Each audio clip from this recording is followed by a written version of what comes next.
Hello दोस्तों, 11th English 2.6 the planners bye बोई किम Cheng. तो आज इस पोएम को समझते हैं, तो चलिए शुरू करते हैं। They plan, they build, all spaces are gridded. योजनाकार हर चीज़ की योजना बनाते हैं और निर्माण करते हैं। हर जगहों को वर्गों, हर सीमाओं में बांट दिया जाता है। कुछ भी स्वाभाविक नहीं छोड़ा जाता। Filled with permutations of possibilities. हर स्थान संभावनाओं के अलग अलग गणितीय संयोजनों से भरा हुआ है। यह दर्शाता है कि शहर पूरी तरह गणना और योजना पर आधारित है। The buildings are in alignment with the roads. इमारतें सड़कों के साथ बिल्कुल सीधी पंक्ति में बनाई जाती है। कोई भी अनियमितता या प्राकृतिक मोड़ स्वीकार नहीं किया जाता। विच मीट एट डिजायर पॉइंट्स। सड़कें पहले से तय किए गए बिंदुओं पर मिलती है। सब कुछ पहले से नियंत्रित और पूर्व नियोजित है। Linked by bridges all hang. इन सड़कों पुलों द्वारा जोड़ा गया है। शहर एक जाल की तरह बन जाता है। In the grace of mathematics. पूरा शहर गणितीय सौंदर्य और सटीकता पर टिका है। भावनाओं से अधिक गणना को महत्व दिया गया है। They build and will not stop. योजनाकार लगातार निर्माण करते रहते हैं। यह अंतहीन विकास और लालच का संकेत है। Even the sea draws back. समुद्र भी पीछे हटने को मजबूर हो जाता है। मानव प्रकृति पर विजय पा रहा है। And the sky surrender. आकाश भी मानव समर्पण कर देता है। प्रकृति पूरी तरह मानव नियंत्रण में आ जाती है। दे इरेज द फ्लो। वे सभी खामियों को मिटा देते हैं। अपूर्णता को स्वीकार नहीं किया जाता। The blemishes of the past knock off. अतीत की गलतियों और निशानों को हटा दिया जाता है। इतिहास को मिटाने की कोशिश दिखाई देती है। Useless blocks with dental Dexterity.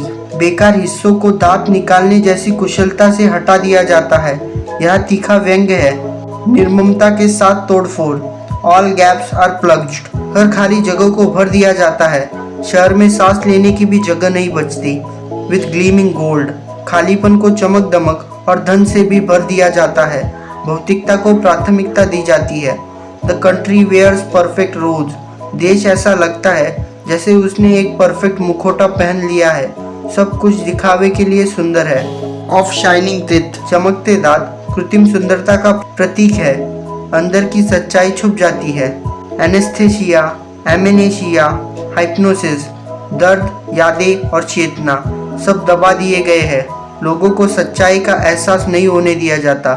They have means. योजनाकारों के पास सभी साधन है। शक्ति और संसाधन उनके नियंत्रण में है।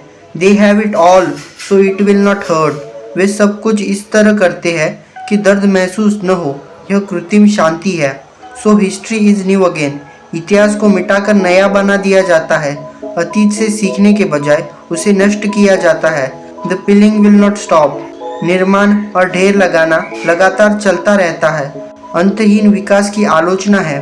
The drilling goes right through. खुदाई बहुत गहराई तक की जाती है। कुछ भी पवित्र नहीं छोड़ा जाता। The fossils of last century. पिछली सदी की स्मृतियाँ और विरासत नष्ट हो जाती है। इतिहास पूरी तरह से कुचल दिया जाता है। But my heart would not bleed. कवि कहता है कि उसका दिल अब दर्द भी महसूस नहीं करता। संवेदनाएं मर चुकी है। Poetry not a single drop.